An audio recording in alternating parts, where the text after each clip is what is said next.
whether mixed in an old-fashioned cocktail or enjoyed neat.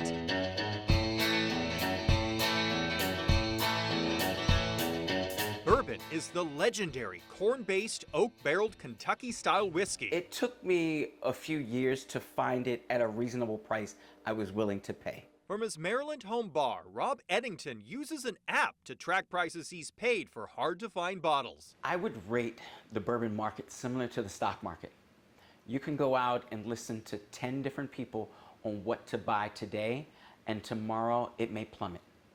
For the bourbon, it's about the demand. The bourbon market is divided three ways. When sold in Virginia or Montgomery County, Maryland, distilled spirits are sold at government stores close to manufacturer's suggested retail price, with some bourbons rarely stocked. If your time is more valuable than your money, we can make it very easy for you. In D.C., stores can legally buy liquors from private collectors. That makes rare-to-find bourbons common sights on shelves at places like 1 West DuPont Circle Wines and Liquors. Because we have this thirst from our client base, which is overwhelming, and because we have this client base, which is essentially the who's who of locally and the country and somewhat globally as well, a lot of those guys, they don't care what things cost. A bourbon bottle with an MSRP around $40 can quadruple in price, pricing out customers like Eddington. I have 3 daughters in college right now, and so there's certain things I'm just not willing to pay for. D.C. is described by liquor store owners as the Wild West of bourbon because of its lack of regulations.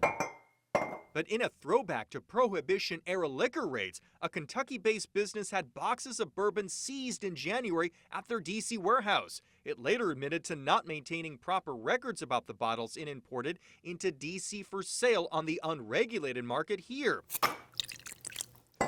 So the third way is a compromise, as stores sell bourbon at close to MSRP, telling customers they've got to wait up to several months to get a particular bottle. It's all a matter of what you're going to do to get these bottles. Are you going to buy other products? Are you going to have a conversation and build a relationship? Or are you just going to shell out the cash? We met with Maryland liquor store owners George Fotis and Justin Jarvis at Baltimore's Drug City Pharmacy's upstairs bar.